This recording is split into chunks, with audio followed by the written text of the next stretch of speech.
Welcome back to the annual show of cozy vibes and wintry feelings. Today I am presented to you in a much less grandiose setup than last time, and I have a very fake fire instead. But we also have a very special guest joining us today. Please everybody welcome Kirby. Thank you for joining us. Now, such a special guest calls for returning to such a special series in my heart.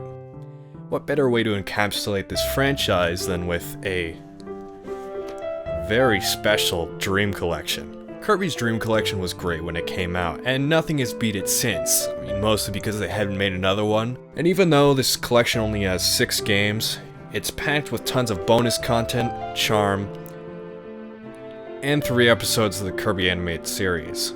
Now, I also took the liberty to gather up my Kirby collection. I found my own discoveries as well. I've completely forgot the fact that I have not focused the camera. Kirby's Block Ball. But other than that, you know, I have a pretty sparse collection with my pride and joy, the copy of Kirby Superstar Ultra that I 100%ed when I was 8.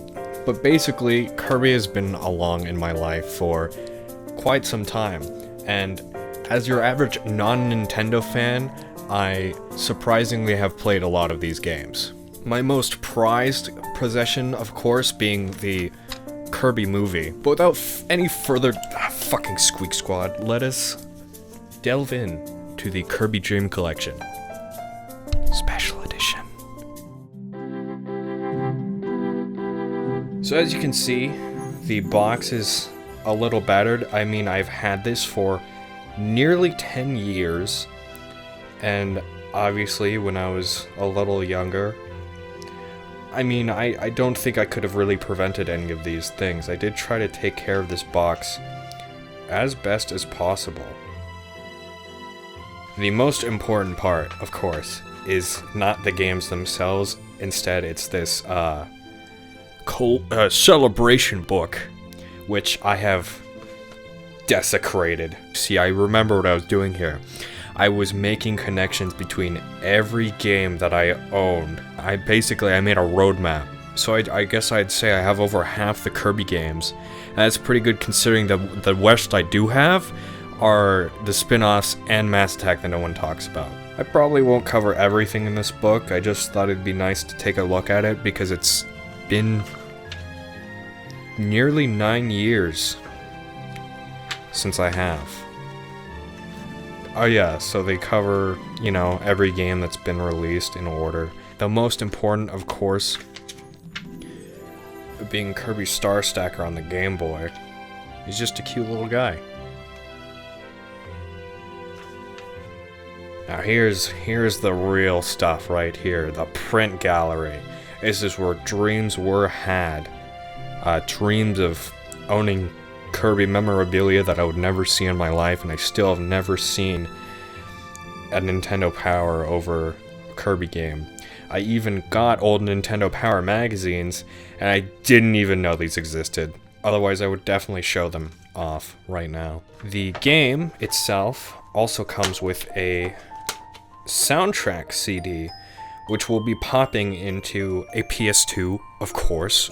Why not? You can see this soundtrack CD does not lack. It has many tracks from...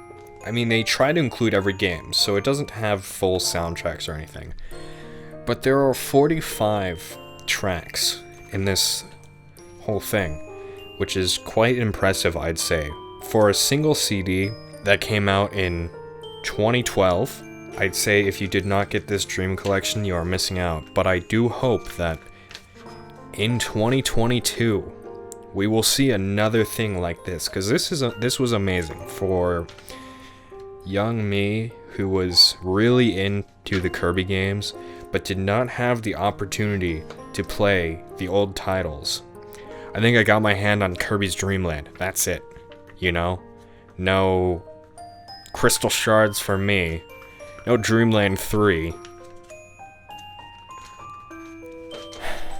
I've never checked out oh, you know what? Hey, if you are a part of Club Nintendo in 2012, use this code, because I sure as hell didn't. I don't know if it still works. Go ahead, I really don't care. You got a nice little symbol here. This is an advertisement. Hey, you remember when the Wii Shop channel was a thing? Those are good days. A manual. Even better. You know what? You got squished Sleepy Kirby. You have Ball Kirby. You have Sliding Kirby. You have a jank fucking game that barely works because it was on the Game Boy. I remember looking through this as a kid, and I was, you know, super interested in all the artwork and lore and, you know, background behind all the games that you just have to imagine, like, what was this like? You know, 'cause you never had the chance to play it. Hypothetically, of course, unless you're a mega Kirby nerd. Let's take a look at this lovely soundtrack CD. But the collection itself would be nothing without the games, which Dreamland 3, Superstar, and Crystal Shards are worth enough on their own to warrant the $40 this came out for. The emulation is bare bones, there aren't any extra features or even a way to reset Kirby's Dream Land as far as I'm aware. I mean, I'm also an idiot, but all the games run fine. There are slowdowns on the Game Boy and NES games because of low frame rates, but that would have been an issue on classic hardware anyway.